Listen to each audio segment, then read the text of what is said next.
jornada y con la práctica de las sesiones técnicas que nos acompañan. Muchas gracias, eskerrik asko a todos. Muy bien. Muchas gracias, Aitor. Y bueno, pues yo creo que empezamos con la jornada técnica. Vicente. Muchísimas gracias, subdirector. Yo lo que voy a hacer es dar comienzo a la jornada desde el punto de vista técnico.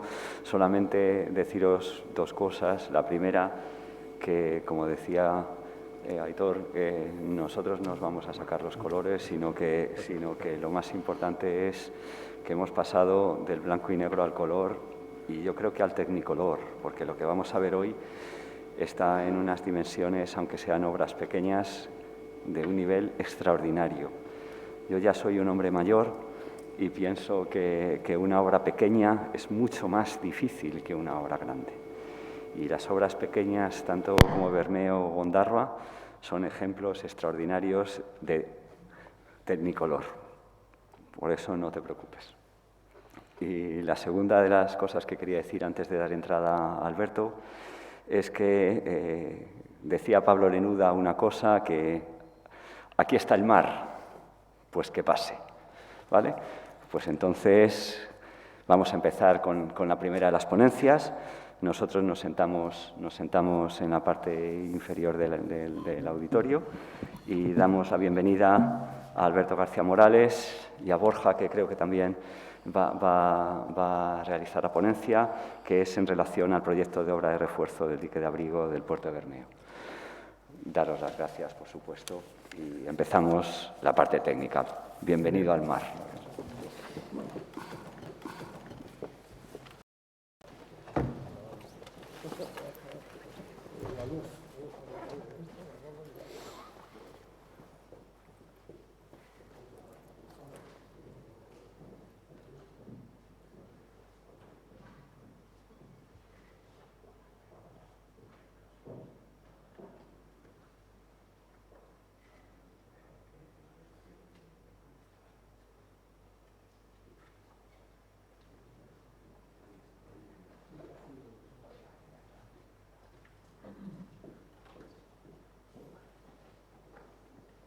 Buenos días a todos.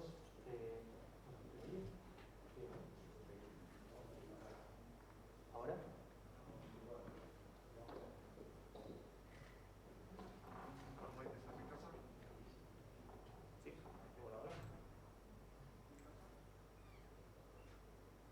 ¿Ahora?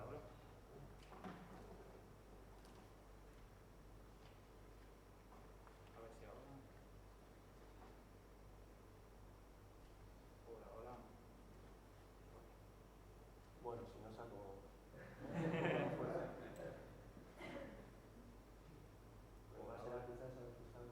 Sí, puede ser ese.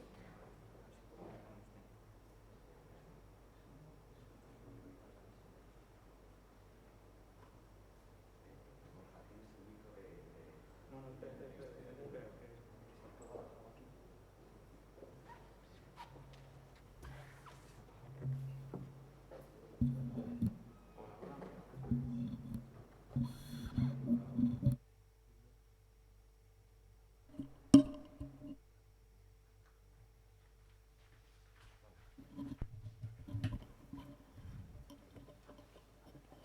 Vale. Sí, ahora bien, ¿no?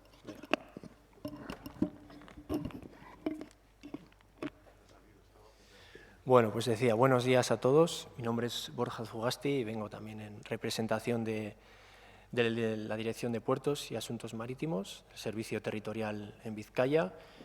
Y bueno, la verdad que es un placer estar aquí y bueno, agradecer también a los organizadores, en particular a la Ingeniería TIPSA y también a la Escuela de Ingeniería Caminos, Canales y Puertos.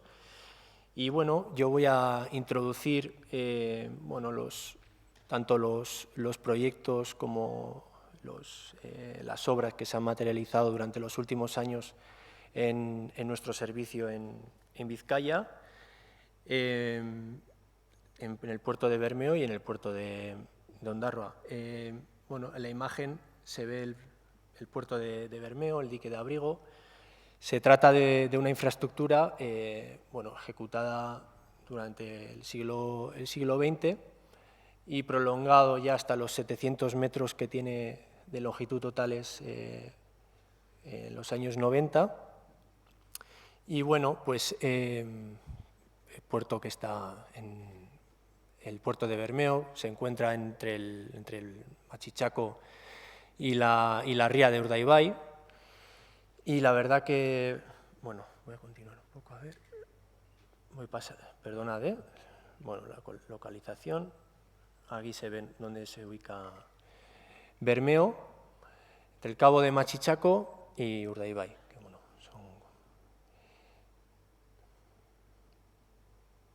aquí se ve un poquito mejor, acercándonos.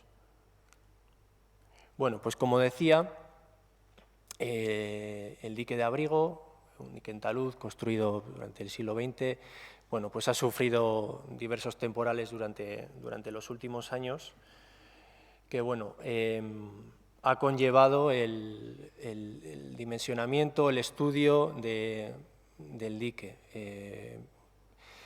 Primero, en el año 2015, en fase de proyecto, se diseñó el refuerzo integral del dique en colaboración con la ingeniería TIPSA. Y bueno, durante esa fase tuvimos, en el año 2014 ya hubo unos temporales, que yo creo que está en la diapositiva a continuación, ¿no?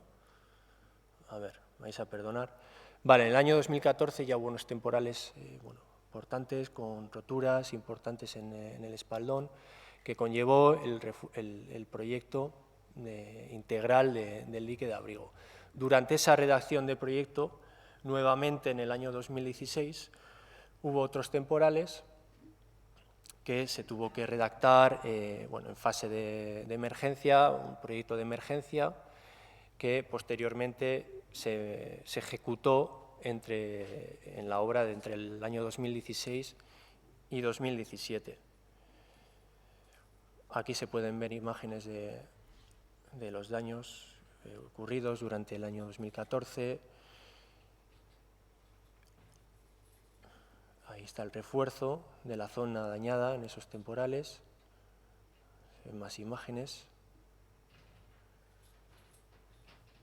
Y bueno, digamos que el refuerzo de todos esos daños provocados se han ejecutado en una primera fase entre el año 2016 y 2017 y que se ha culminado durante este año 2021 con una segunda fase del refuerzo que hemos tenido en servicio como asistencia técnica de la ingeniería TIPSA y que bueno, la verdad que ha sido un placer colaborar y ser partícipes de esta obra.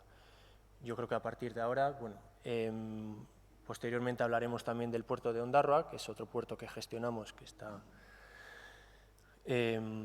también en la provincia de Vizcaya, con un puerto con una actividad muy importante a nivel de pesca y que bueno, a continuación ya los compañeros Alberto García y Néstor Urruchua ya lo desarrollarán y explicarán estupendamente. Bueno, simplemente muchas gracias por la invitación y bueno, gracias.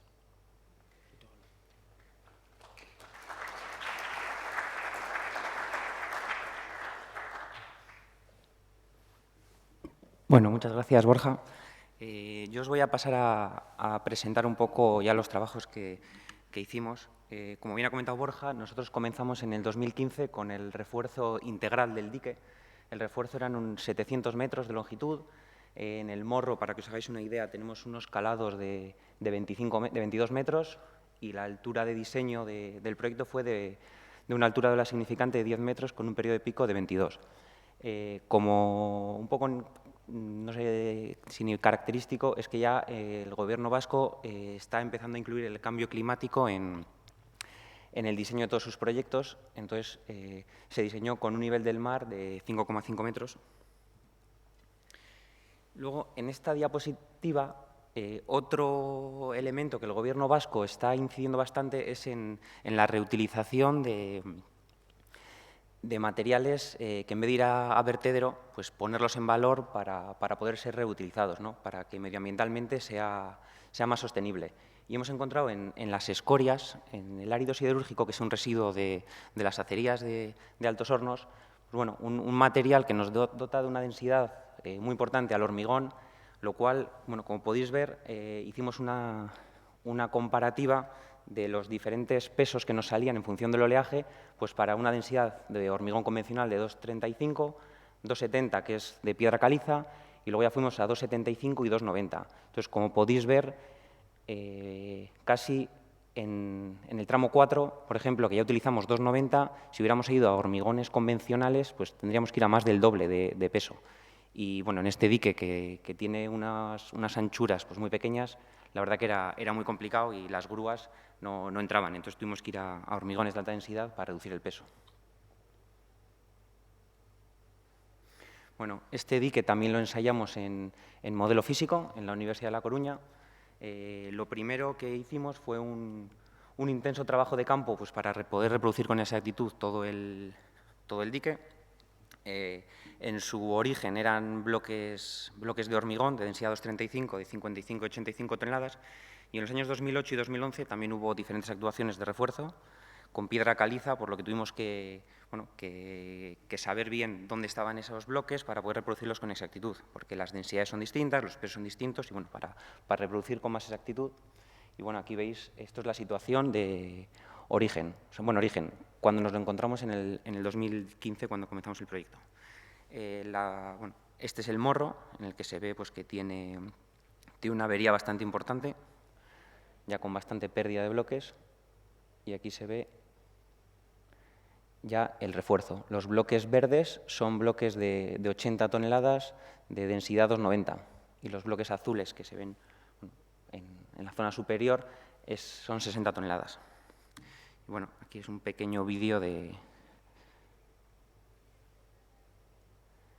ensayo del modelo. Como veis, el rebase es brutal. Bueno, aquí estamos yendo a la máxima ola de diseño, la de 10 metros de significante. Y bueno, y con las canaletas, medimos el rebase. Vale, bueno, como ha comentado Borja, mientras estábamos redactando el proyecto, el 9 de febrero hubo un fuerte temporal que produjo la siguiente rotura. Se rompieron 40 metros del espaldón, entonces lo que puso de manifiesto, la realidad puso de manifiesto lo que decía tanto la formulación numérica como el modelo físico, que era pues, que el dique estaba bastante al límite para los temporales de hoy en día. Entonces, como podéis ver, la rotura, o sea, no era una rotura de que fallaba el material, sino es que se desplazaban pues, 40 metros. Y esto lo que vimos en campo era que era debido a que había unas juntas de dilatación con porespan que hacía que no trabajase todo monolíticamente. Luego, hasta esta cota era la altura original del espaldón, y esto fue un recrecido posterior. Entonces, por esta junta constructiva deslizaba y rompía el dique. Lo que nos llevó a tener que hacer un cosido de micropilotes para que trabajase todas las diferentes niveles del espaldón pues, de forma monolítica. Bueno, una de las premisas era que había que compatibilizar ambos proyectos, es decir, el refuerzo de emergencia tenía que estar integrado dentro del proyecto integral.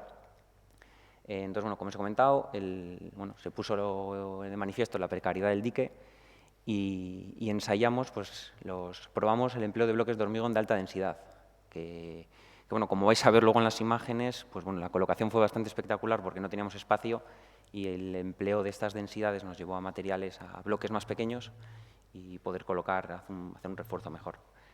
Hicimos la reutilización de las escorias y luego colocamos 40 y 60 toneladas en el tronco y 80 en el morro. Y luego cosimos las diferentes bancadas del espaldón.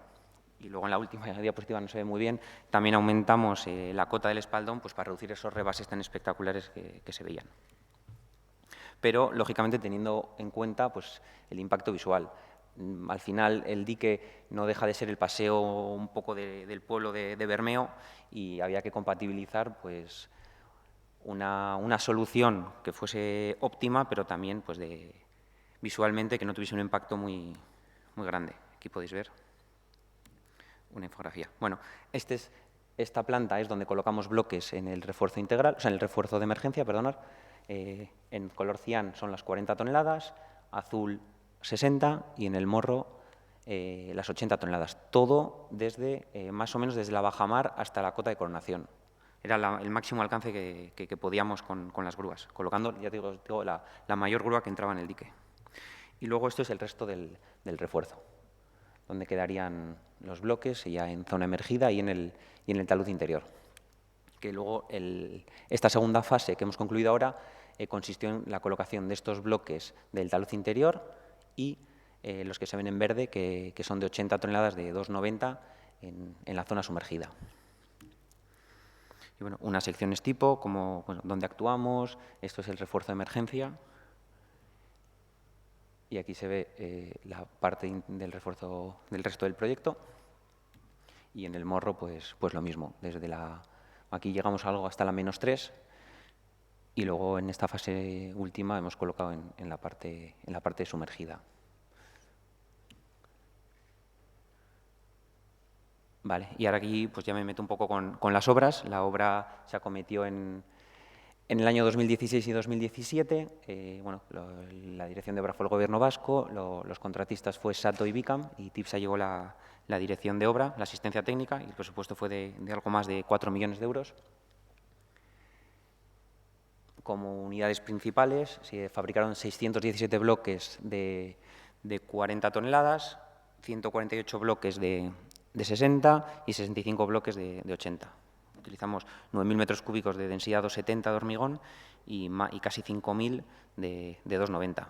Repusimos en valor 24.000 toneladas de aéreo siderúrgico, en vez de ir a vertedero las pudimos reutilizar, más de 8.000 metros lineales de micropilotes, 8.000 metros cúbicos de hormigón para el recrecido y 1.000 unidades de anclaje. El anclaje era debido a que en las zonas donde había habido refuerzos en el 2014, el hincado la perforación de los micropilotes, si pillamos armadura, pues es complicada, entonces decidimos sustituirlo por anclajes. Bueno, los micropilotes eran de 150 milímetros, con tubería y una barraje en su interior, profundidades entre 7,30 y 10,75 metros, y llegamos a utilizar 5 micropilotadoras a la vez. Ahora vais a ver el reducido espacio que había para trabajar, la logística, era muy complicado, y temas de seguridad de caídas al mar. Bueno, aquí podéis ver cómo hay dos micropilotadoras trabajando simultáneamente. La de la bancada superior pues tiene poco espacio. Esta fue la zona de rotura que hemos visto con el temporal del 2016. Comunicamos los micropilotes. Aquí se ve pues el poco espacio que hay para trabajar en la bancada superior. Pues el subir las tuberías era complicado, la inyección de lechada, requería de una logística importante. Y luego había el espaldón, es muy regular, tiene escaleras de acceso, y hubo que colocar pues diferentes elementos, pues chapones, o en la siguiente imagen una cimbra metálica para que, se ve un poco oscura, pero hay una cimbra metálica para que pueda la micropilotadora pues trabajar. Y un problema que tuvimos es la enorme cantidad de polvo que se generó. Aquí estamos trabajando casi en el morro, a 700 metros de lo que es la zona donde están las embarcaciones deportivas, y les llegaba el polvo. Entonces hubo que colocar unas mantas con agua para intentar disminuir la cantidad de polvo que formábamos. Luego, en paralelo, se comenzó con la fabricación de los bloques.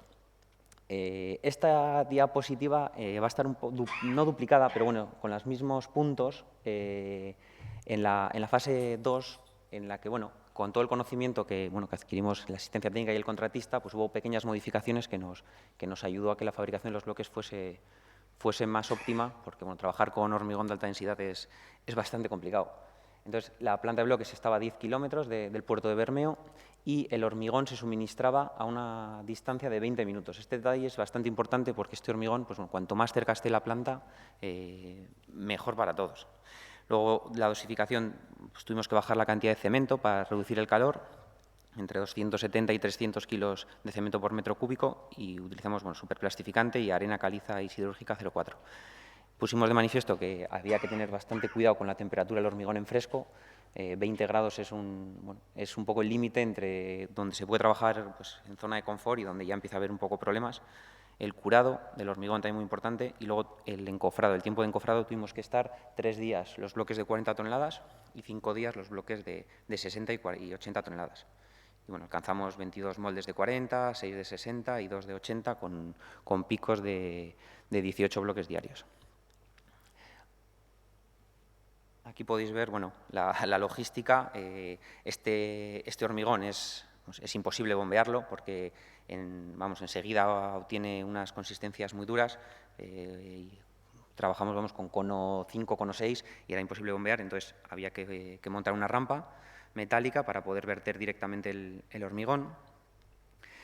Luego, algo dato curioso, el vibrador no era un vibrado manual, era un vibrado con retroexcavadora, con vibradores de aguja, porque es lo que os comentaba, vibrar desde 3 metros de altura que tenía este encofrado, pues es muy complicado, eran consistencias muy duras y no se vibraba bien. Y también por temas de seguridad, de que no haya operarios trabajando encima con diferentes caídas.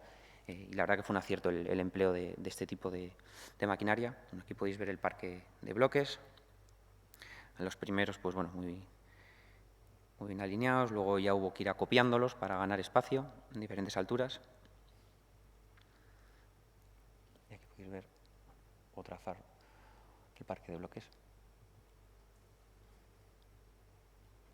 Vale, luego el transporte, como os he comentado, no estaba, la planta de bloques no estaba en el propio dique, entonces había que haber un doble transporte marítimo y terrestre. Esto es debido a que, una premisa del Gobierno vasco era que los bloques no podían pasar por el centro del puerto por el centro del pueblo de Bermeo.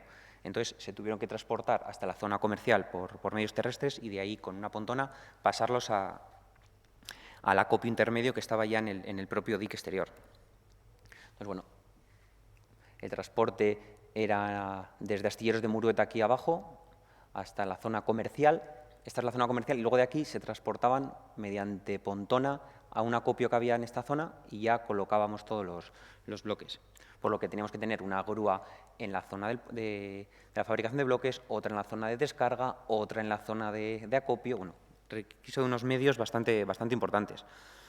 Aquí se está recogiendo el bloque desde el parque de fabricación. Aquí algo que mejora que tuvimos es la no utilización de plásticos para apoyar el bloque, sino que en esta segunda fase hemos utilizado papeles biodegradables, pues porque no tiene mucho sentido poner en valor las escorias y luego verter plástico al mar. La siguiente grúa está en el puerto, en la zona comercial, descargando el bloque, y luego mediante pontona se transportaba desde la zona comercial hasta donde está sacada la foto, que es el acopio intermedio, que ahora veréis.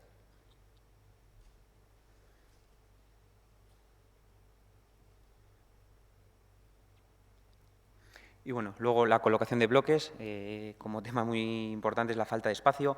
Hubo que utilizar cimbras para que entrasen las grúas. Teníamos una cimbra, una oruga a la cota superior del espaldón y otra en una cimbra de hasta 8 metros de altura. O sea, os podéis imaginar una grúa de 600 toneladas a 8 metros casi volando. La verdad que fue bastante complejo la colocación de los bloques y llegamos a colocar 25 o 30 bloques al día. Y se hizo totalmente una colocación visual. Pero sí que teníamos unos rangos de entre cada 10 metros el número de bloques que tenía que haber para que todo estuviese reforzado como debía. Aquí podéis ver ya el acopio intermedio, todos los bloques, la grúa de 600 toneladas y luego aquí ya es la colocación mediante cimbra. Esta grúa es de 200 toneladas que colocaba los bloques de 40 toneladas.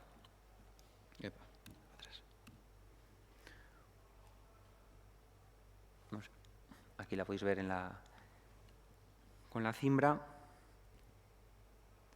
Y luego otro acierto fue en la utilización de este elemento, que le llamaban el dolly, que era un transporte con una botonera, porque imaginaros recorrer los 700 metros del dique con un camión, con un bloque encima, para adelante, y luego retroceder marcha atrás para volver a cargar otro bloque, porque no había disponibilidad de espacio para dar vueltas. Y de esta manera era más seguro, se transportaban más bloques y obtuvimos un rendimiento bastante elevado. Aquí son bloques de 40 toneladas y aquí estamos viendo 3 bloques de 80 toneladas, que está llevando 240.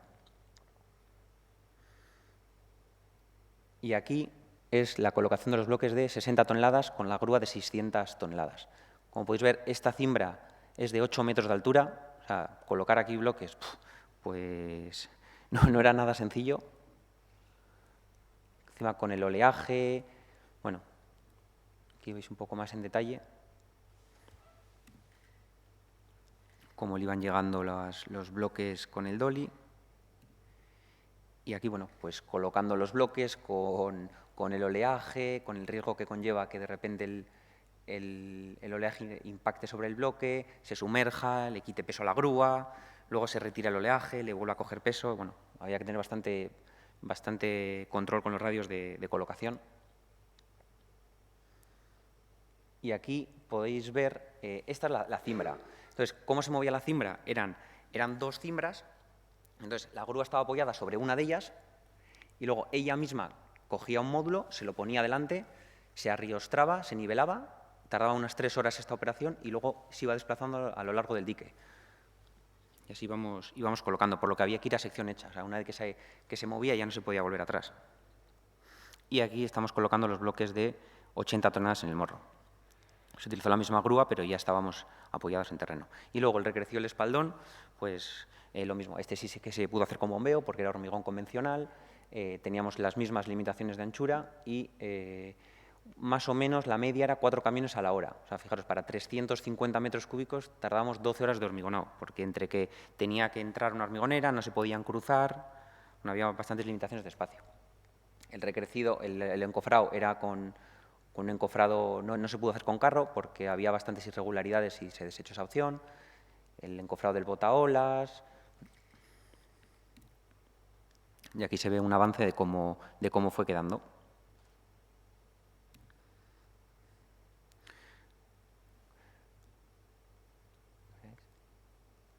Vale. Aquí veis el aprovechamiento de los sobreanchos para utilizar autobombas de mayor dimensión y poder hacer unas puestas más largas para avanzar más rápido. En cambio, en estas zonas pues, había que utilizar autobombas más pequeñas y las puestas pues, estaban más limitadas. Y aquí veis el resultado final. Bueno, aquí es un vuelo dron ya estaba casi finalizado. Ya se habían colocado todos los bloques de 80 toneladas, aquí 60, y a partir de este quiebro ya eran las 40 toneladas, son los más claritos. Por abajo podéis ver cómo ya se está hormigonando y se está encofrando, es lo único que nos faltaba cuando se realizó el vuelo. Y podéis ver cómo si está trabajando aquí un camión, pues no pasaba otro camión. Es decir, a primera hora de la mañana había que planificar muy bien los trabajos porque no se podía desmontar este camión para volver para hacer algún paso. Bueno, teníamos... Y bueno, como no sé si me estoy excediendo, voy a pasar un poco el vídeo. Bueno, podéis ver la verdad que la magnitud del dique, los 700 metros. Aquí era la zona comercial, para que os hagáis una idea, y en esta zona era donde hicimos el acopio. Bueno, la verdad que el pueblo si tenéis la oportunidad de ir, es muy bonito. Y bueno, y la segunda fase, que hemos concluido hace apenas un mes, 2 meses, fue la fase 2, en la que lo que se colocaron fueron bloques en el tras 2 de 40 toneladas y en la parte sumergida del morro. Éramos los mismos, la misma gente, el Gobierno vasco como dirección de obra, Sato Bicam como contratista y TIPSA como asistencia técnica, y tenía un importe de algo menos a 2,5 millones de euros. Comunidades de obra colocamos 424 bloques de 40 toneladas y de densidad 275 y 93 bloques de 80 toneladas de densidad 290. Y aquí pusimos en valor 14.000 toneladas de árido siderúrgico. Bueno, esta imagen que os he comentado antes, de la fabricación de bloques, aquí se utilizó, la verdad que fue un gran acierto de los contratistas, el pecar de que la planta estuviese más lejos del puerto de Bermeo, es decir, había mayor transporte terrestre, pero la planta de hormigón estaba más cerca de la fábrica de bloques. Al estar a solo 6 minutos, el hormigón venía con mayor trabajabilidad, a una temperatura menor, al estar menor tiempo en la cuba, lo que reducía las probabilidades de fisuración.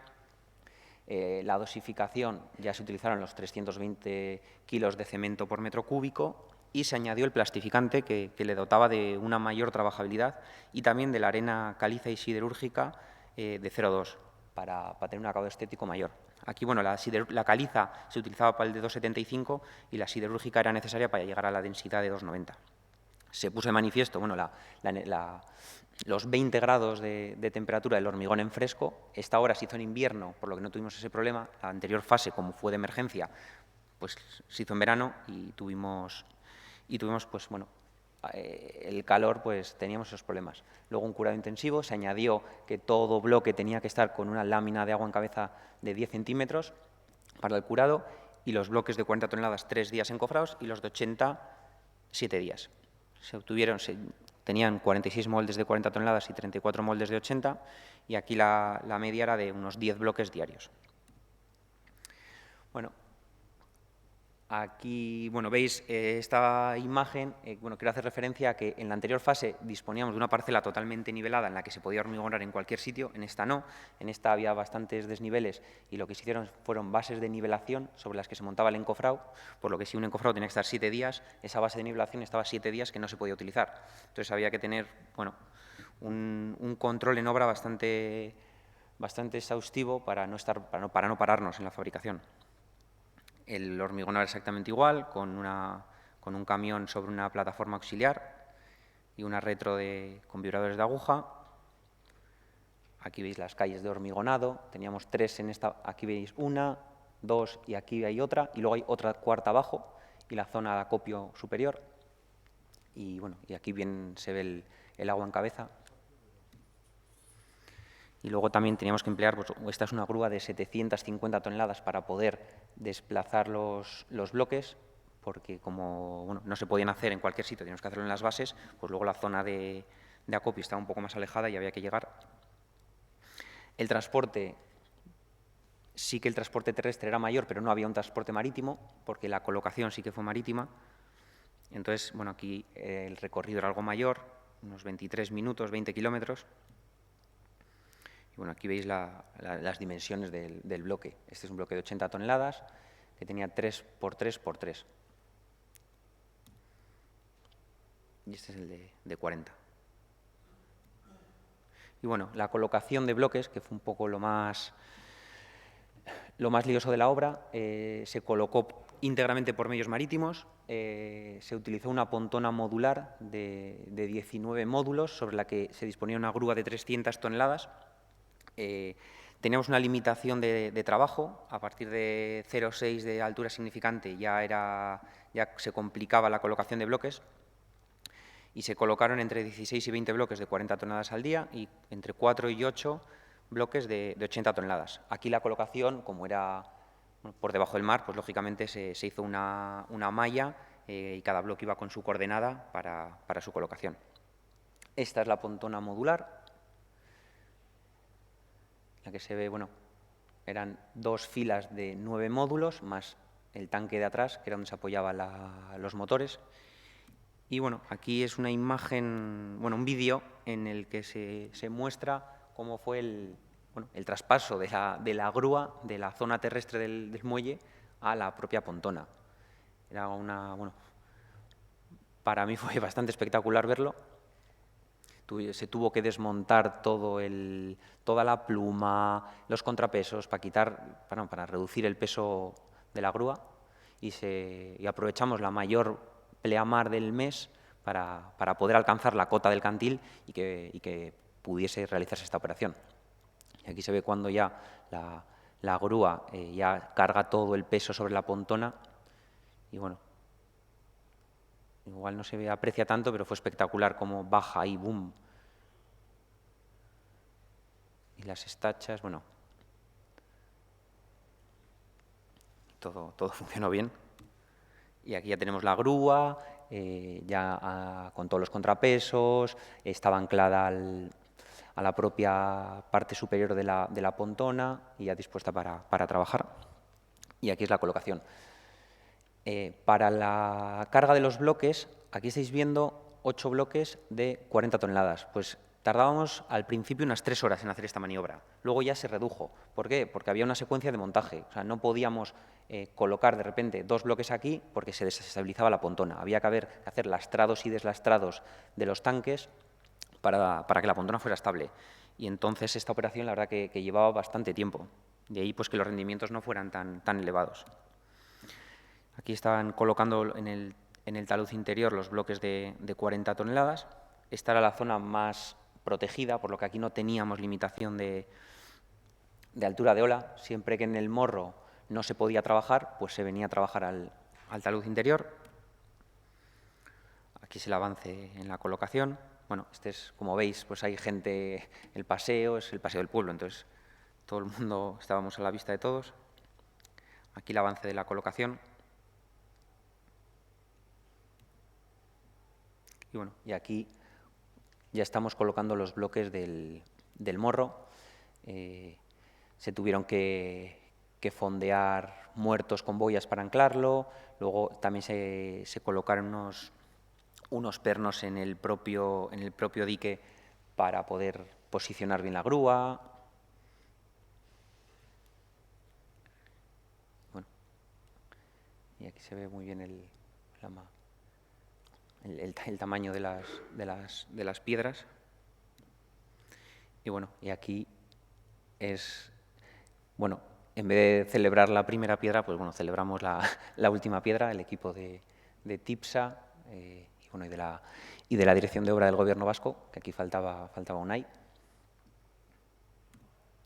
Y bueno, y sí que quería acabar, pues bueno, como no es de bien nacido ser bien agradecido, el nombrar a todos los intervinientes en las diferentes fases del proyecto. En los proyectos, pues bueno, como propiedad el Gobierno vasco, el redactor del proyecto TIPSA. Como os he comentado, este proyecto también se realizó en modelo físico, se hizo en GEAMA, en la Universidad de La Coruña. Tuvimos como asesor del modelo pues, a José María Berenguer, que siempre era un placer escucharle. Y luego, como dirección de obra, el Gobierno vasco, TIPSA Asistencia Técnica. Como asesor de los hormigones de alta densidad tuvimos a Iñaki Zabala de IECA, y el UTE contratista pues, fue en ambos casos la UTE de BICAM y SATO. Y bueno, pues muchas gracias. No sé si de tiempo. ¿Pongo el vídeo? José Luis, si me dices. Es que hay un vídeo de timelapse de la obra de la fase 2.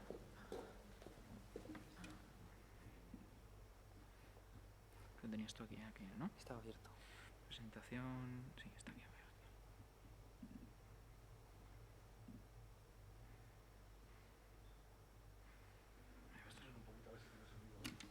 No hay sonido, ¿vale? Vale. Bueno, este es un vídeo timelapse de la ejecución de la obra.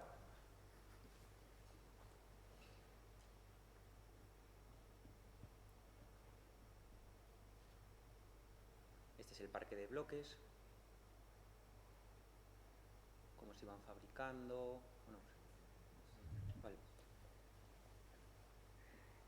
Bueno, aquí se ve eso, como en el parque de bloques, la fabricación, pues bueno, pues la rampa para la fabricación de los bloques, el hormigonado, todos los bloques iban marcados.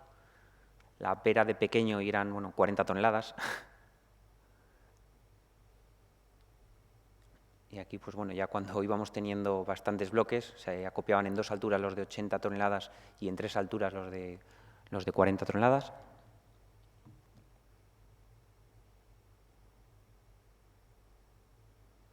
Y aquí ya es en el dique, antes de comenzar con el refuerzo.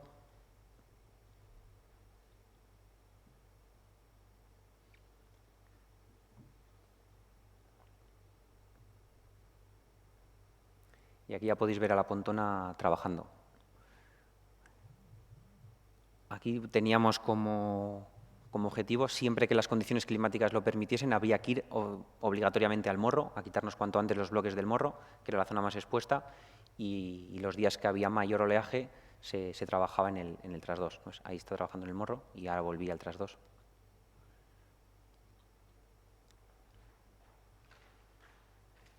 Bueno, pues las maniobras eran lentas, porque llevaba mucho peso.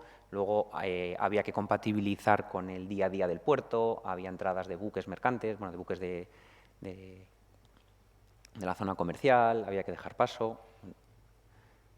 Esto todo bien coordinado con Capitanía Marítima.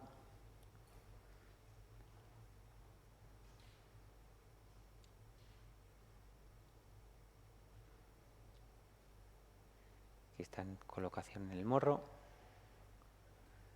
Este es el final, la unión entre el tras 2 y el cierre del morro.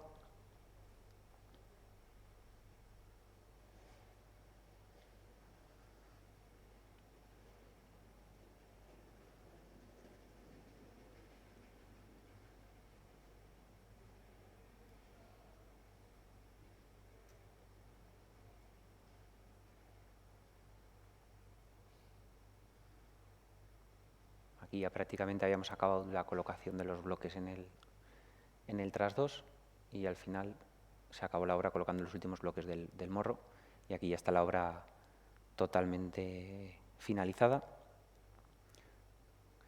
Estos bloques más oscuros eran los calizos existentes y estos más claritos son los que se ejecutaron en el refuerzo, en la fase 2.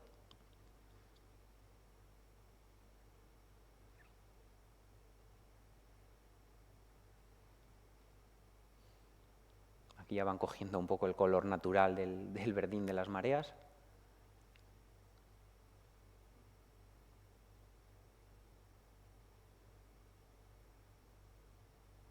Y bueno, y aquí veis el antes y el después. Arriba el antes y en la imagen inferior pues el cómo se hizo. Bueno, agradecer a Sato y Vicam por el vídeo. Y bueno, y a todos vosotros y por vuestra atención y nada, pues muchas gracias.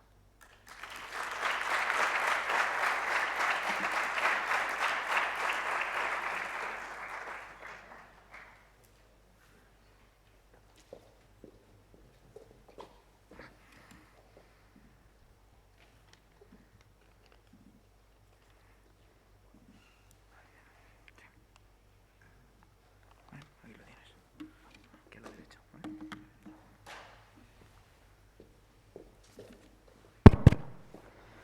Bueno, buenos días a todos.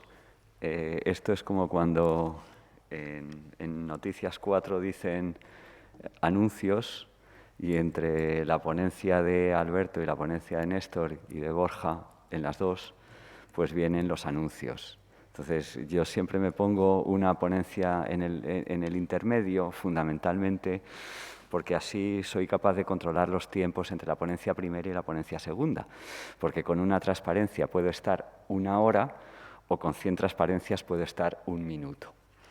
Entonces, fundamentalmente, yo quiero ser una persona, además de daros la bienvenida, muchos os conozco, os he dado clase incluso, y ya me empiezo a sentir una persona mayor. Siempre he sido mayor desde que nací, pero ahora más mayor.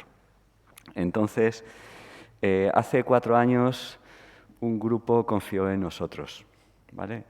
Y evidentemente lo primero, en ese grupo, desde Pablo Bueno Padre a Pablo Bueno Hijo, a José Antonio Osuna, Néstor, Rafa, David, Alberto, toda esa gente ha servido para que podamos desarrollar algo muy importante que es un grupo de investigación.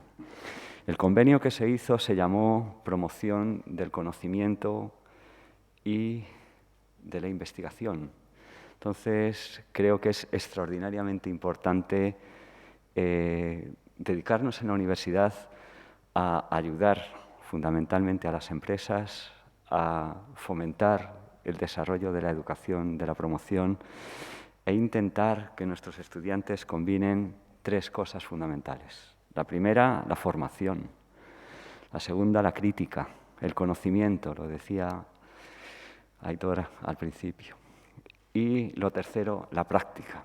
Nosotros somos ingenieros y necesitamos fundamentalmente estar en contacto con la realidad. Por eso, daros de nuevo las gracias a TIPSA por todo lo que habéis hecho en estos 4 años por nosotros, que no ha sido todo lo que hemos podido hacer nosotros por vosotros, porque evidentemente la pandemia ha sido un lastre muy fuerte para promover el conocimiento. Lo segundo que me gustaría hacer es fijaros, no empezó ni la primera transparencia. Pero bueno, ahora pasan todas muy rápido. La segunda de las ideas que os quería transmitir es que ningún jugador es tan bueno si no se juegan todos juntos. Y esto es una frase que es fundamental en la vida, el equipo. el equipo, ¿no? Se ha visto en la obra, se ve en la empresa, se ve en la escuela. Equipo. Y en ese equipo también hay algo para mí muy importante que se llama juventud. Y esa juventud, sin la gente joven que suple a alguien que no sabe ni hacer L3 más L4 en una Excel, sería imposible haber montado lo que hemos montado, que se llama Ecorel. Bueno, pues si sé manejar el proyector evidentemente no voy a presentar Ecorel, voy a presentar algunos recuerdos. Algunos recuerdos donde evidentemente el País Vasco significa mucho para mí. Mucho para mí y de hecho siempre que hemos podido nos hemos escapado a Euskadi para llevar a los alumnos a ver las obras extraordinarias que hay en el País Vasco. Entonces, para mí, este es uno de mis espaldones, ¿no?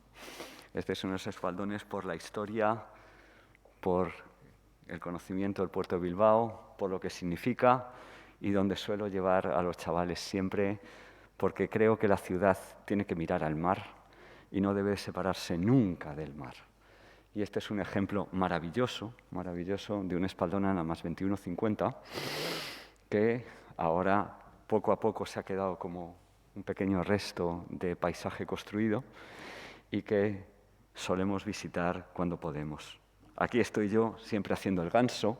Como podéis observar, yo soy un hombre que se sube a los espaldones y ahí se ve siempre con mi jersey azul. Lo tengo abajo, luego lo veréis cuando veáis al laboratorio porque me lo pondré, porque aquí hace un frío del carajo, donde veis las dimensiones del espaldón, que es algo que va a permitir enlazar esta presentación con la siguiente presentación, el problema del rebase.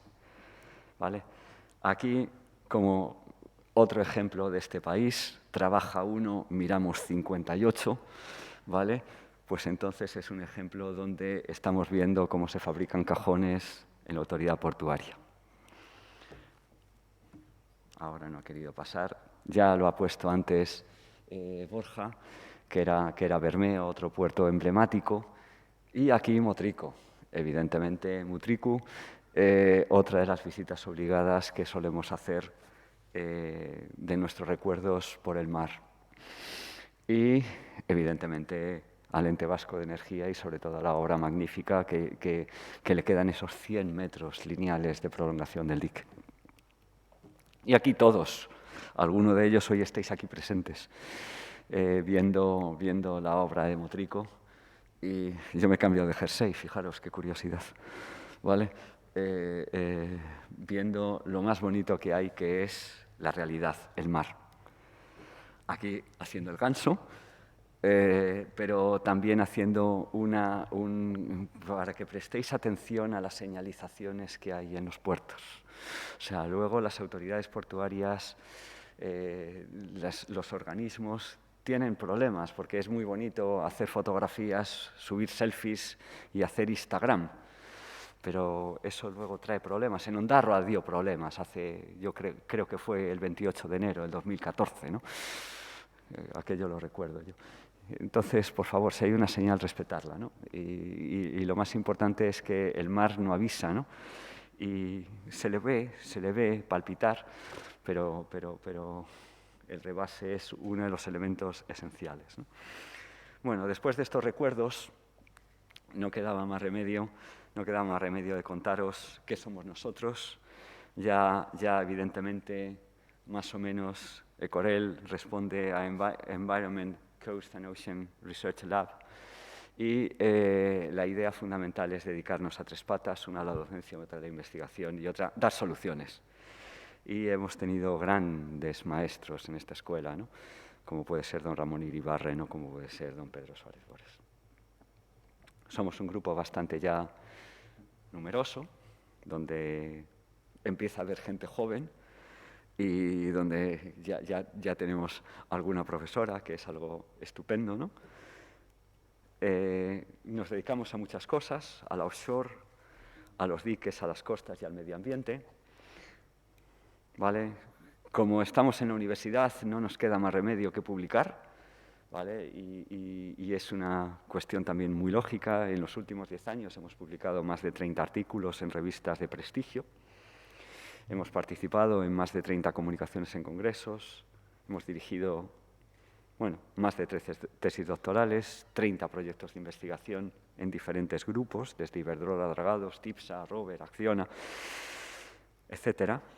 Y tenemos algo que veréis después, que para mí es la joya de la corona, ¿no? Tenemos un laboratorio que, gracias a la promoción del conocimiento de TIPSA, cada día está un poquito mejor porque la inversión en equipamiento está siendo altísima. Y este laboratorio tiene una nave que tiene 2.100 metros cuadrados, donde tenemos una piscina que tiene 33 por 11 por 1,20, con 16 paletas multidireccionales, y luego tenemos un canal, y ese canal es de 52 metros de longitud, ¿vale? Y tiene más o menos es por 1 por 1,5, ¿no? Donde solemos realizar gran número de pruebas. Tenemos instalaciones de servicio, tenemos sala limpia, tenemos taller, tenemos una sala de reuniones, o sea, tenemos un equipamiento extraordinario. El tanque, como os he comentado, es un tanque multidireccional, con las características que os decía anteriormente, donde ahora veréis unos ejemplos de las pruebas que hemos hecho.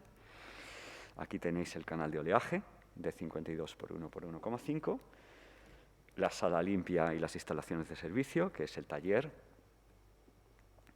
Y, finalmente, ya se están acabando los anuncios, aquí tenéis el ejemplo de un catamarán que ensayamos en combinación con la Escuela de Navales, porque somos universidad y entonces no tenemos que estar, navales por un lado, caminos por otro lado.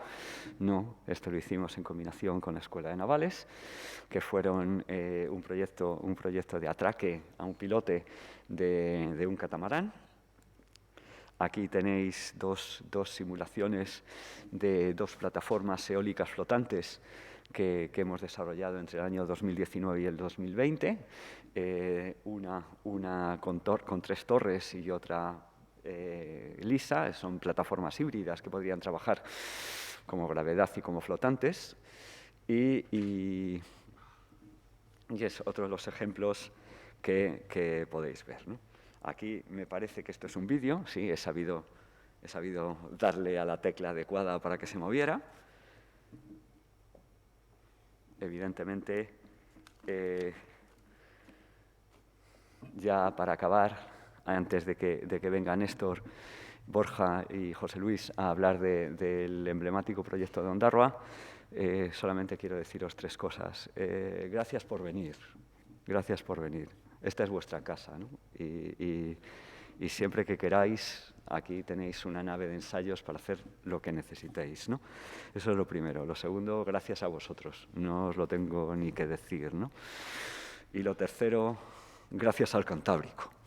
Gracias al Cantábrico, porque al Cantábrico es como la fuente maravillosa de energía que nos da continuamente el trabajo, ¿no?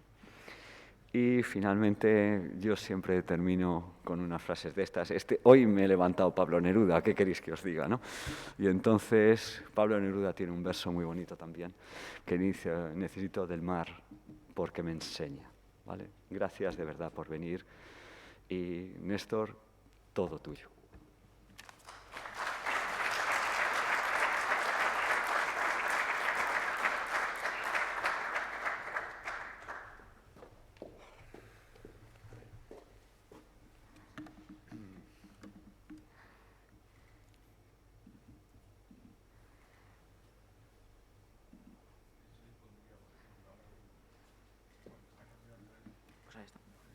Vale. Bueno, buenos días a todos. Como ya me han presentado Vicente, soy Néstor Urrutxua de TIPSA. Dar las gracias a la escuela, ¿no?, por esta jornada tan técnica, creo tan interesante, a los que estáis aquí en la sala y también a los que nos estáis viendo online. Lo que os voy a contar, ¿no?, el refuerzo del dique de abrigo del puerto de Ondarroa, bueno, es un proyecto, ¿no? De hecho, estamos todavía en fase de redacción del proyecto. Empezamos, creo que en marzo, cuenta, como comentaba Aitor también, la importancia, ¿no?, del conocimiento. Es uno de los puertos más importantes del País Vasco, el más importante posiblemente como ha comentado Borja, en tema de descarga de pescado. Tiene una importante flota de altura, de barcos de altura. Y bueno, estamos redactándolo, tenemos fecha de entrega en diciembre. Y sinceramente, después de haber hecho el proyecto de Bermeo, bueno, pues yo pensaba que no iba a ser tan complicado, ¿no?, este dique. Pero me he equivocado totalmente porque, como vamos a ver, tiene ciertas complejidades, ¿no?, la zona. Bueno, como habíamos comentado, el Gobierno vasco, el proyecto de TIPSA y que es muy importante, ¿no?, estamos realizando el ensayo en modelo físico por la complejidad que tiene con Ecorel, ¿no?, en la Universidad de Madrid. Bien, para situarse, bueno, pertenece a Vizcaya, es el último puerto de Vizcaya, luego estaría ya Mutriku en Guipúzcoa.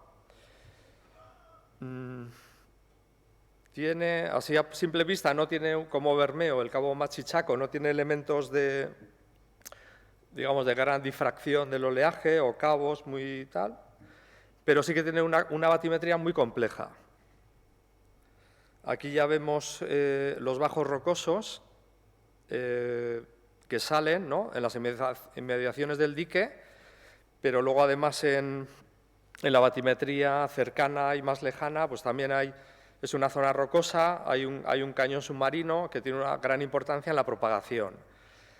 Con lo cual, es fundamental, ¿no?, a la hora de cometer cualquier proyecto, ¿no?, pero un proyecto de obra marítima, la toma de datos es fundamental, una adecuada toma de datos, ¿no?, de batimetría, y también la información de base, ¿no?, la información de partida. Yo este año me invitaron en la Escuela de Santander a dar una clase de puertos y a los alumnos que estaban, y no sé si hay aquí también algún alumno, pues la importancia de esa fase de recuperar información, ¿no?, que muchas veces, bueno, pues lo que me han facilitado y con eso tiro para adelante, y no. Si creemos que no es suficiente, hay que investigar más.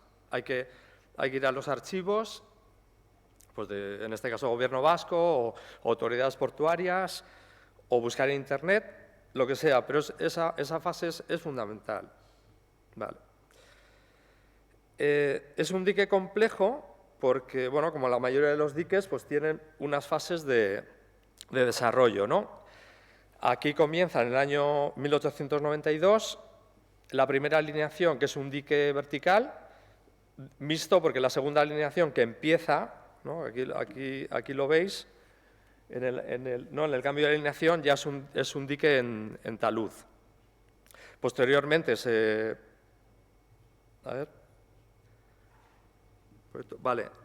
hay un recrecido, ahora lo vamos a ver con las secciones, hay un recrecido del dique del primer tramo, porque tiene una cota muy baja. En el año 75 se completa la segunda alineación del dique en talud, con bloques, y en el año 2016, después de esos temporales tan importantes que hemos visto del año 2014, se acomete un proyecto de refuerzo. Vale. Aquí vemos la primera alineación, ¿no?, el dique original, el primitivo, pues tiene una cota bajísima, es un dique vertical, de los que se hacían en esa época. En el 65, ¿no?, digamos, absorbe el espaldón original, dándole mayor cota. En el 2016, en ese tramo, se acomete ese tramo porque hay rebases muy importantes en esa zona, y se recrece 1,5 metros hasta la 14,5 metros el espaldón, y ya se colocan bloques de hormigón de 20 toneladas y una última capa de bloques de 20 toneladas, pero calizos, o sea, una densidad de 2,70.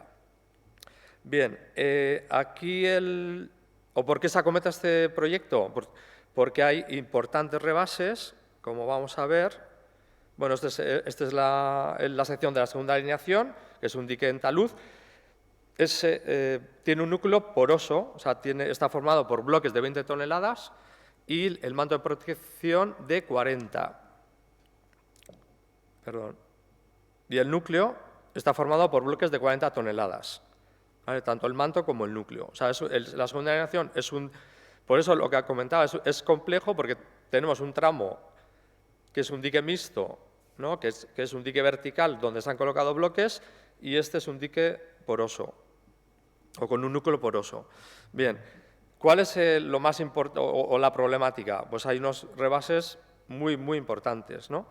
Como hay infraestructuras en el trasdós del dique, pues hay averías cuando hay temporales significativos, hay importantes averías en el edificio que está en el trasdós, ¿no? en la zona del varadero, ¿no? Donde se arreglan barcos pesqueros, y hay daños incluso en el propio espaldón. Vale, bien, eso, daños aquí. Bien, otro tema que, bueno, analizando la información de partida y viendo vídeos del 2014, pues nos dimos cuenta que esas lajas estaban ahí muy cerca del dique, que tienen una inclinación prácticamente a 45 grados, pues generan un efecto de lanzadera del oleaje, ¿no? O sea, incrementa el rebase que se produce en el dique. Bueno, esta es un poco la alineación que llegan prácticamente todos los oleajes, llegan con una alineación norte o noroeste. Aquí, a ver si se ve el vídeo. Vale. Este es el vídeo del 2 de febrero del 14. Ahí se ve, ¿no? Cómo esas lajas, ¿no? lanzan el oleaje, y es un tema que luego lo vamos a ver, se ha reproducido en el ensayo en modelo físico, yo creo que de una forma espectacular.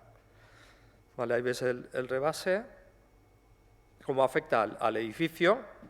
También se produce en el tramo 2, lo que pasa es que no es tan importante porque no hay elementos, no hay edificios, es el propio dique.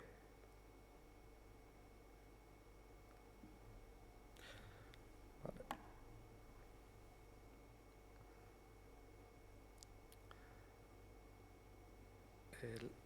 ver.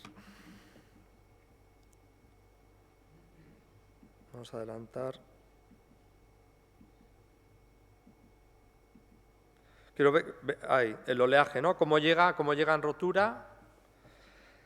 Al tener las dos alineaciones, pues también hay un efecto importante de reflexión, ¿no? de la segunda alineación, que luego también lo vamos a ver, hacia el tramo 1, con lo cual es un dique que yo pensaba, bueno, como llega menos oleaje que en Bermeo y el peso de los bloques es menos, bueno, pues puede ser más sencillo, ¿no? Pues no. Es bastante complejo por las condiciones de contorno que tiene, ¿no? La batimetría, dos alineaciones del dique, un tramo que era dique vertical, luego se convierte en mixto. Bueno, vamos a ver.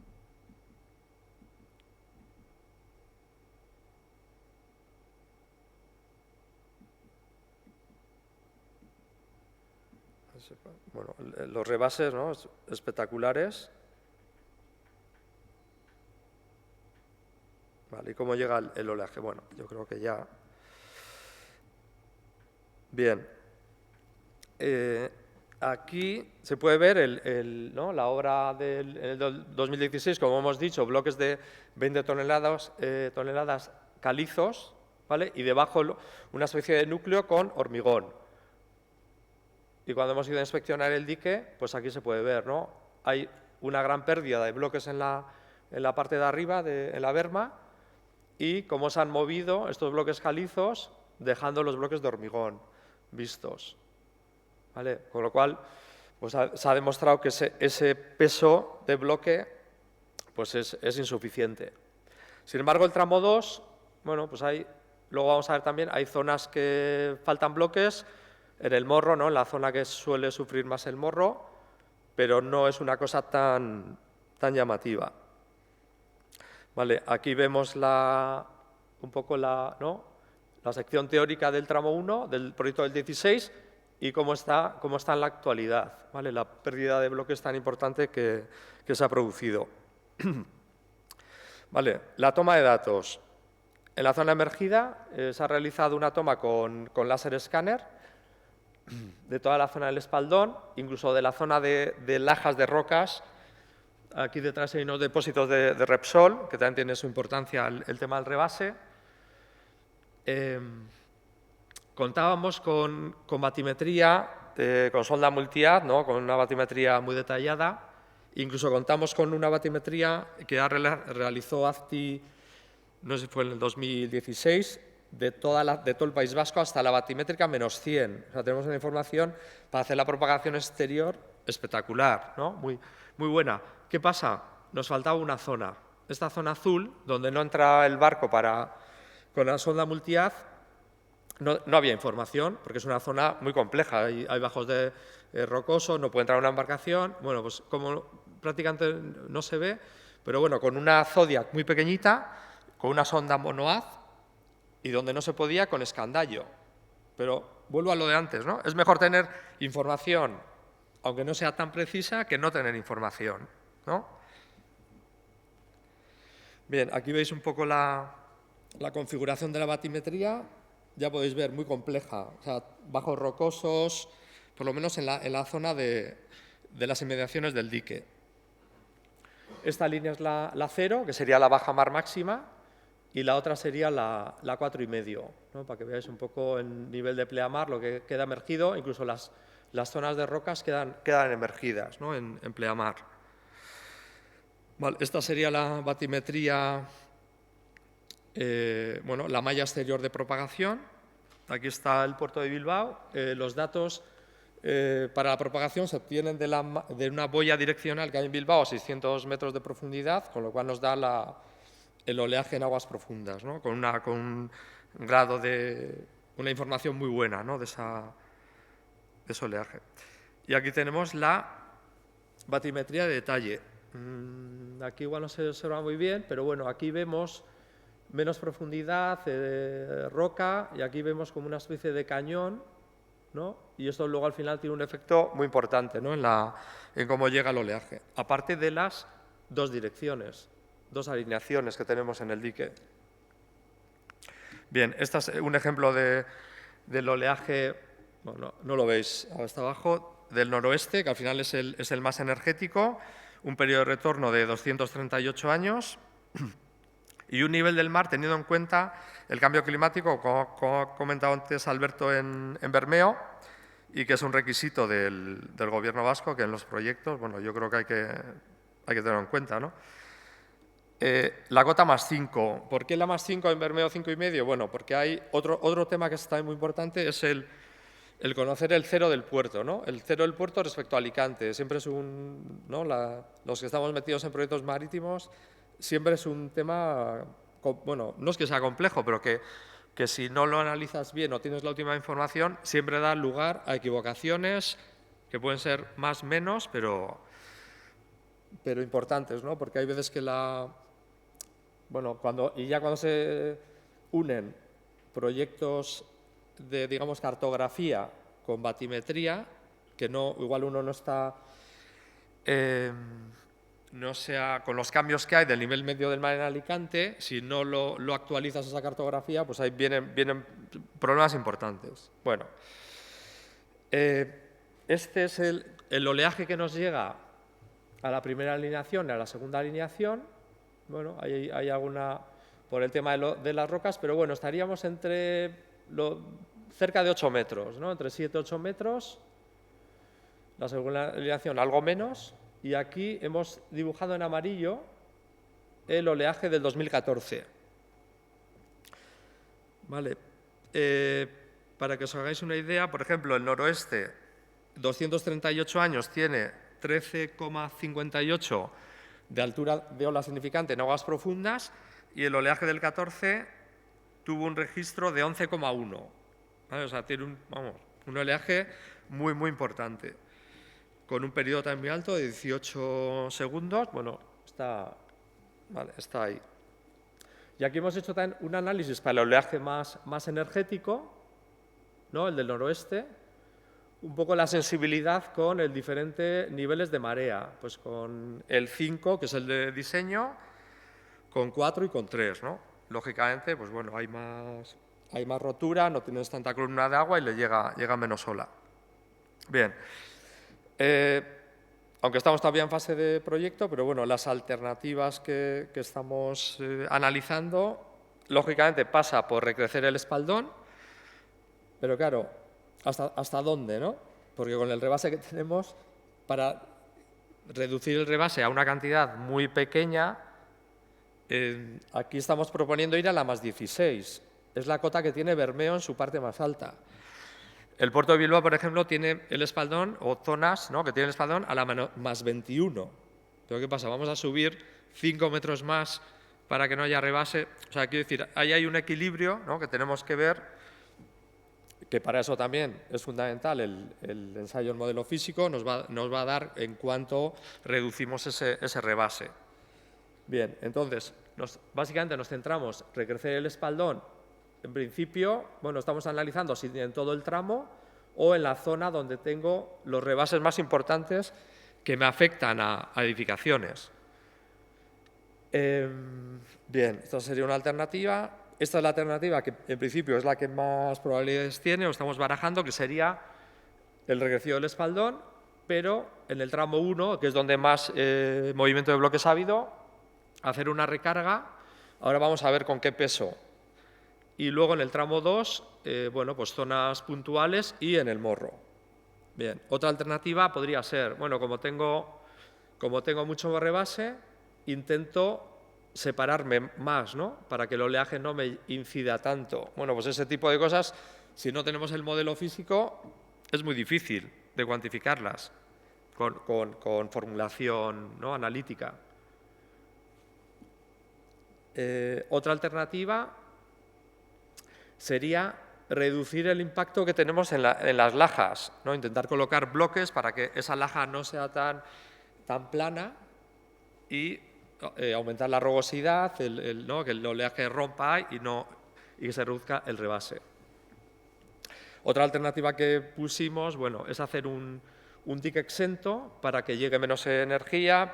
Lo que pasa es que el Cantábrico, bueno, pues tiene periodos muy altos, mucha energía, y es una solución, digamos, complicada. Yo no conozco que se haya hecho en el Cantábrico, sí en el Mediterráneo, ¿no?, en el Port Bell, pero claro, cuando te vienen unos periodos más altos de los que pensabas o estaba diseñado, pues puede tener un efecto de peraltamiento del oleaje, ¿no?, con lo cual es una solución compleja, aparte del impacto ambiental que tendría, porque es una zona, bueno, pues... Bien, como antes ha comentado Alberto también, utilizando bloques de alta densidad con árido siderúrgico y las limitaciones que hay en este tipo de diques, no son puertos muy grandes, tenemos la limitación de capacidad de grúas.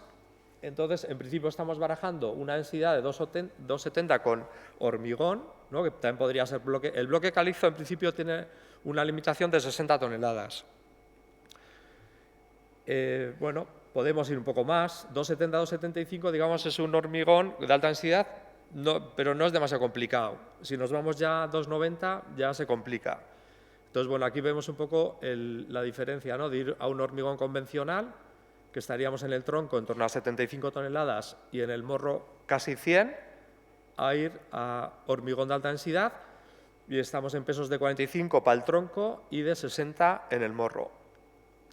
El morro, ¿no?, el factor clásico suele ser 1,5, ¿no?, del peso del tronco al morro. Aquí, como el morro se comporta bastante bien, hemos ido a 1,3, a 60 toneladas, lo estamos ensayando, bueno, y parece que se comporta bien, ¿no?, o sea, que parece que irá por ahí. Bien, esta es la solución, en principio, que va a ser la elegida, ¿no?, de esas alternativas, la proyectada.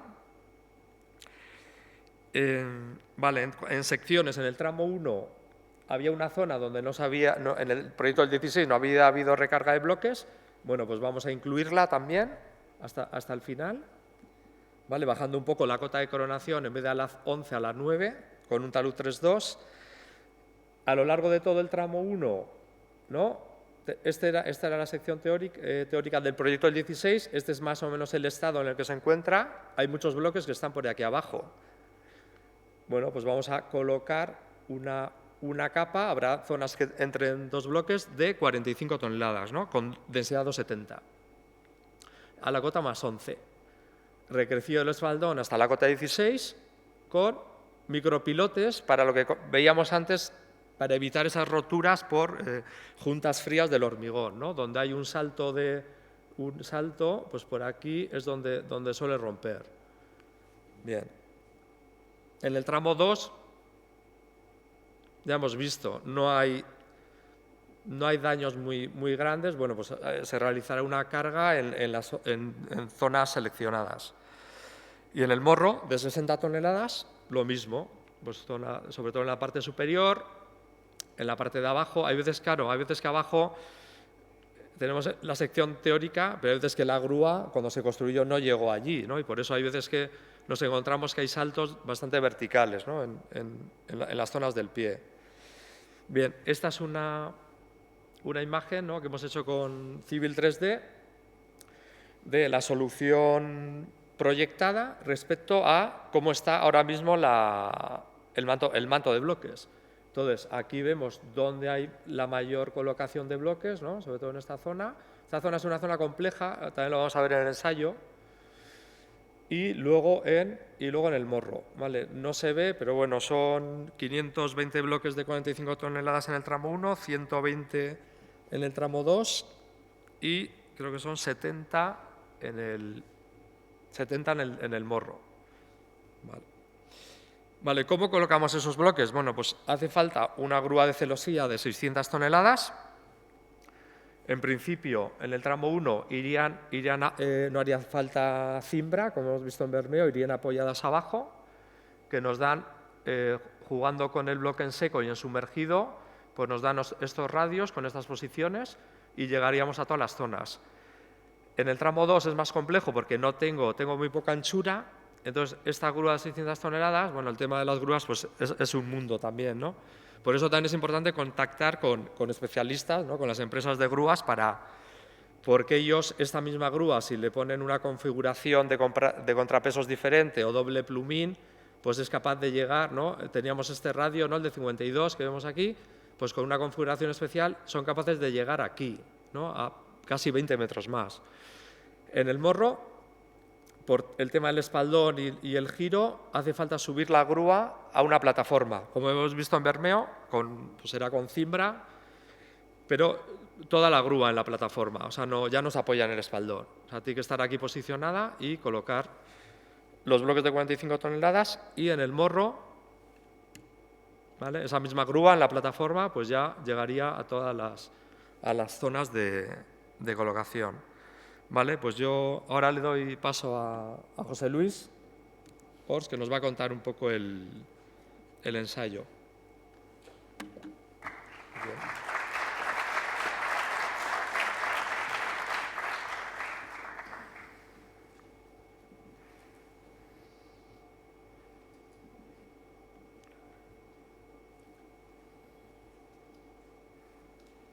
Pues muchas gracias, Néstor. Bueno, yo soy José Luis Orts y soy miembro del grupo de Corel.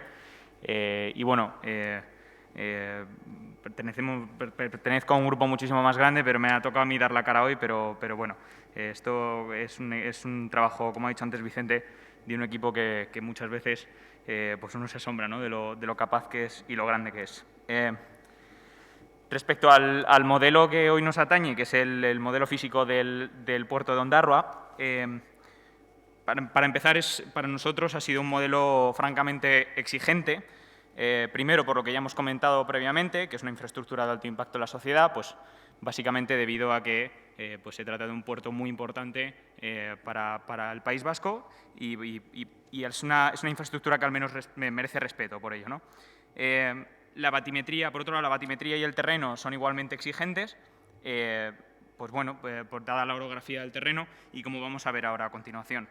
Las condiciones metoceánicas, pues estamos hablando del Cantábrico, no nos engañemos, es un mar que en términos coloquiales cuando se enfada, pues se enfada bien, ¿no? Entonces, pues bueno, Eso también lo veremos a continuación. Por otro lado, como ha comentado Néstor, es un dique que originalmente es de 1892. Es una infraestructura que igualmente pues, merece respeto por ello, ¿no? Es una infraestructura en la que cuando actuemos pues hay que tener mucho cuidado, ¿no?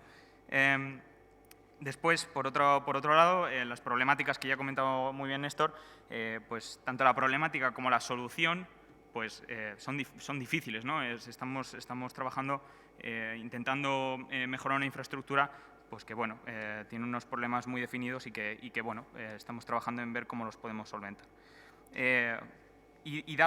Dados estos problemas y estas problemáticas, pues los requerimientos que se le han exigido al modelo físico, como vais a ver, pues son muy grandes, sobre todo en nuestra parte, sobre todo para poder dar apoyo a TIPSA y al Gobierno vasco en relación a poder ensayar cualquier alternativa, cualquier procedimiento o cualquier estadio del modelo y así poder obtener conclusiones que después nos ayuden y ayuden a TIPSA a llevar a cabo el proyecto. Bueno, pues entrando un poco en materia, el proceso previo, ahora veremos unas fotos y un vídeo en concreto. Antes nosotros incluso de empezar, ni siquiera empezar a pensar en el modelo físico, tenemos que llevar a cabo pues, una campaña previa de adquisición de datos, como bien ha dicho Néstor. Por un lado, la inspección visual del emplazamiento, pues ir y ver, básicamente.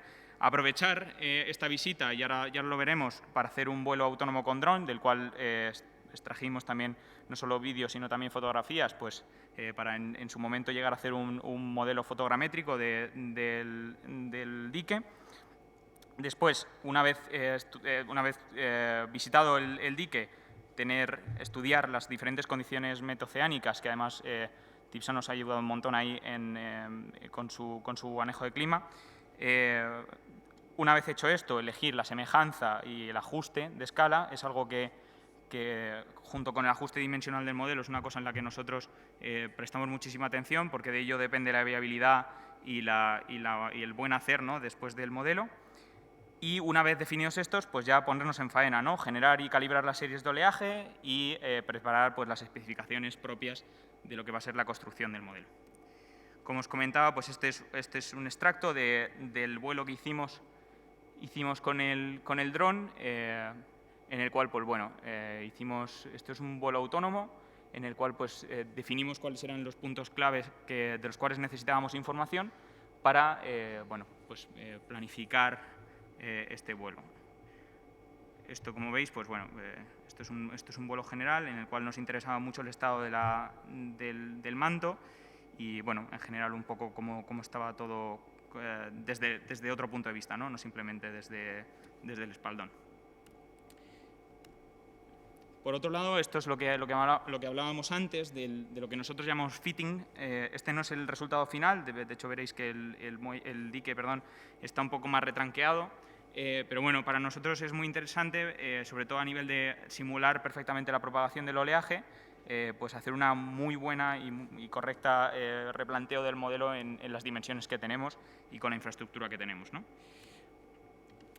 Bueno, una vez entrando en lo que es la construcción propia del modelo, ahora lo vamos a ver igualmente en fotos, pero bueno, la primera de las acciones es elegir aquellas curvas de nivel que consideramos relevantes para hacer después un replanteamiento planimétrico del modelo, levantar las isobatas, rellenar todo el volumen con material poroso, terminar el lecho madrino y después meternos un poco más en los detalles.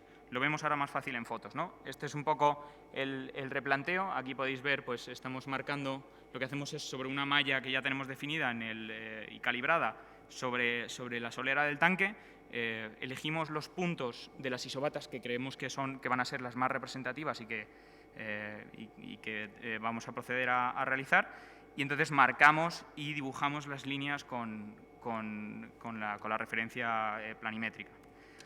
Una vez terminado eso, a la izquierda podéis ver a un operario que, siguiendo esas líneas de nivel que nosotros hemos trazado, vamos doblando a mano, varilla, en este caso es varilla lisa de 4 milímetros, con la cual va a terminar siendo las diferentes isobatas.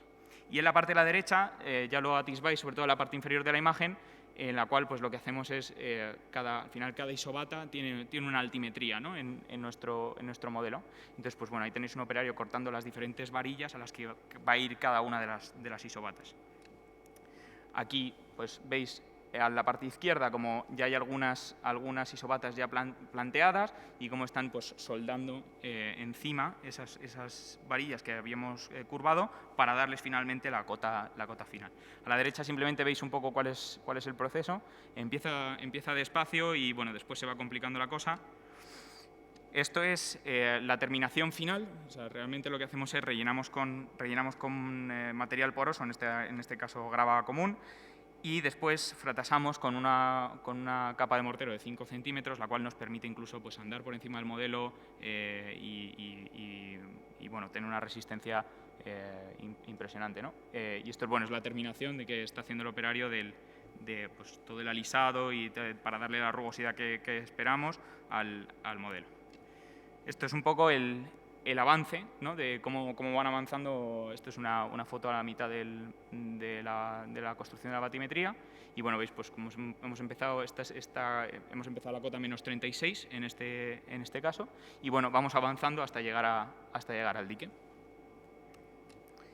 Para terminar, una vez ya tenemos toda la batimetría, nos ponemos un poco con el detalle, ¿no? En este caso, y para el puerto de Ondarroa, estamos especialmente orgullosos de la muy fidedigna representación de las lajas que ha comentado antes Néstor y que tan importantes son en el proceso hidrodinámico del rebase y que, bueno, lo que ahora lo veréis, espero que lo podáis ver ahora en el modelo realmente, pero vamos, tiene una incidencia importante en la obtención de los resultados. Como veis, bueno, no es exactamente la misma angulación, ¿no? Pero a la derecha tenéis las lajas que comentaba antes Néstor en una fotografía de dron y a la izquierda tenéis el modelo precisamente con esas lajas.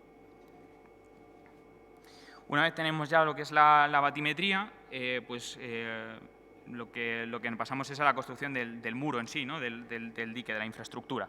Empezamos de igual manera, empezamos con un replanteo planimétrico, después un izado de las secciones y después pues, nos dedicamos a todo lo que son lo que nosotros denominamos terminaciones singulares, pues, como pueden ser los botaolas, los escalones y bueno, demás componentes. Y después también hay algunas marcaciones de referencia visual pues, que se llevan a cabo. Aquí veis, esto es la batimetría, ¿no? Cuando ya llegamos al dique. En este caso, además, era especialmente difícil, ¿no? Porque, como ha comentado antes Néstor, hay una primera alineación que originalmente es un dique vertical que no tiene porosidad y, al contrario, en su segunda alineación el dique es totalmente poroso. Entonces, lo que hicimos fue pues, bueno, orientar los ladrillos y los diferentes elementos para garantizar precisamente esa permeabilidad del núcleo en la segunda alineación y no hacerlo así en la primera alineación.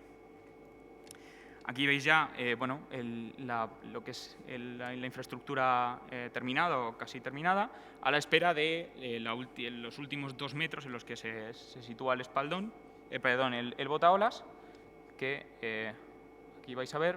Este es el proceso de encofrado del botaolas. Pues veis, de hecho, esa pieza naranja abajo a la derecha y unos recortes pues, de las secciones. Estamos especialmente orgullosos también de esto porque, bueno, hemos intentado representar lo más fidedignamente posible estos elementos y después se ha visto que evidentemente tienen una importancia relevante. Aquí podéis ver pues cómo queda, ¿no? Ya incluso ya con el núcleo ya en proceso de colocarse. Y bueno, de hecho veis el detalle, ¿no? de cómo queda el botaolas, los diferentes retranqueos, las diferentes alineaciones de cada uno de los tramos, etcétera. Bueno, una vez ya terminado, ya tenemos la batimetría, ya tenemos lo que es la infraestructura en sí y bueno, y ahora quedan pues los retoques, ¿no? Por un lado, llevamos a cabo la construcción de una rampa de absorción que veréis, es una rampa con grava común, con un talud 1,7 que nos daba, pues ya solamente por forma, nos daba un coeficiente de absorción de más del 90%. Y después pues, se llevarán a cabo pues, la construcción y colocación de demás elementos de ensayo. Estos son las bandejas clásicas de rebase y aquellos elementos necesarios pues, para albergar sensórica o demás componentes. Esto es un vídeo, bueno, veis un poco la terminación final de cómo ha quedado el dique y que ahora espero que podáis ver. La verdad es que es bonito verlo aquí, pero la construcción y el llegar hasta aquí ha sido un proceso interesante, desde luego, y la verdad es que estamos bastante orgullosos en el grupo de ello. Bueno, una vez ya tenemos nuestro modelo, ¿no?, a escala, pues queda el plan de ensayos, ¿no? El plan de ensayos se definió conjuntamente con Néstor y con Alberto y con Nerea, la gente de TIPSA. Se definió que la altura de diseño iba a ser 7,8 metros. El nivel del mar, como bien ha comentado Néstor antes, está en la +5, teniendo en cuenta la astronómica, la meteorológica y la del cambio climático que comentaba antes Néstor también, ¿no? Los ensayos están estipulados para que se haga una situación inicial y el estudio de las diferentes alternativas. Actualmente ya hemos hecho la situación inicial y estamos ahora, de hecho lo que vais a ver es una de las propuestas que nos ha hecho TIPSA y que es lo que hemos montado, ¿no?, y lo que vais a ver hoy. Los ensayos, la campaña de ensayos se repite, ¿no?, para cada una de estas condiciones que hemos hablado, pero se hacen siempre en pleamar y en bajamar, siempre con espectro Jones-Swap con gamma 3,3, además por definición del pliego. Estamos haciendo 3 escalones de altura significante y 3 alturas de periodo, que los podéis ver ahí, pues significantes en la 5, la 7, el 5, 7 y 9, y periodos de pico de 14, 16 y 18. Después también lo que estamos haciendo es cada uno de esos escalones, pues repetirlo en 2 direccionalidades diferentes para el estudio de las diferencias, ¿no?, de comportamiento. Bueno, una vez definido esto, pues los factores de estudio realmente y digamos la información que en este caso TIPSA le es interesante para la redacción del proyecto, pues es la estabilidad de ambas secciones, el rebase, sobre todo prestando especial atención a todo aquel rebase que tiene una incidencia sobre la infraestructura portuaria, y las presiones sobre el espaldón también de cara pues, a los micropilotes que ha mencionado antes Néstor.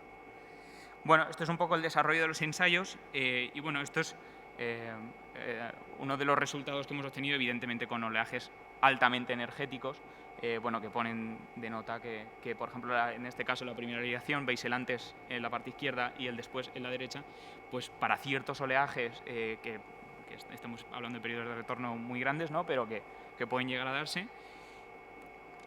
Y bueno, más evidencia de que pues, cuando el Cantábrico se enfada, pues se enfada, ¿no? Y bueno, a la izquierda tenéis un rebase, ¿no? Y a la derecha, no sé si se aprecia bien, pero bueno, la forma de rotura, por así decirlo, con la influencia del botaolas del que hemos comentado antes. Después hay una parte que bueno, nosotros estamos especialmente orgullosos por ser universidad y por lo que es también nuestra labor, y es, bueno, el dique y los ensayos en general han despertado muchísimo interés tanto en el alumnado de aquí como en otras comunidades. Esto son alumnos de la escuela, pues bueno, viendo el modelo, y esto la verdad es que es una parte de la cual estamos muy, muy orgullosos. Aquí también veis, por lo de muchas comunidades, ¿no? No solamente... Pues nada, el proyector también tiene frío. Aquí, fenomenal.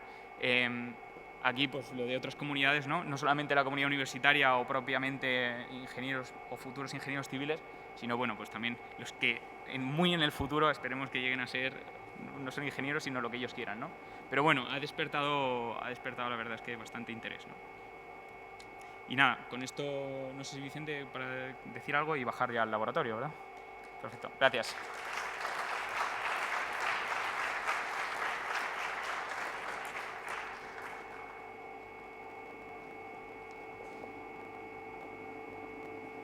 Bueno, pues yo creo que lo mejor que podemos hacer es recoger y bajarnos al laboratorio, ¿no? Porque así, si tenéis alguna pregunta, estamos todos ahí abajo. Vamos a pasar quizá más frío, porque además hay humedad, y creo que han sido 2 charlas tremendamente provechosas e interesantes, y entonces, sin meter mucho ruido, porque hay clase, bajamos con tranquilidad al laboratorio y cerramos la parte técnica y nos vamos a la parte práctica, ¿vale?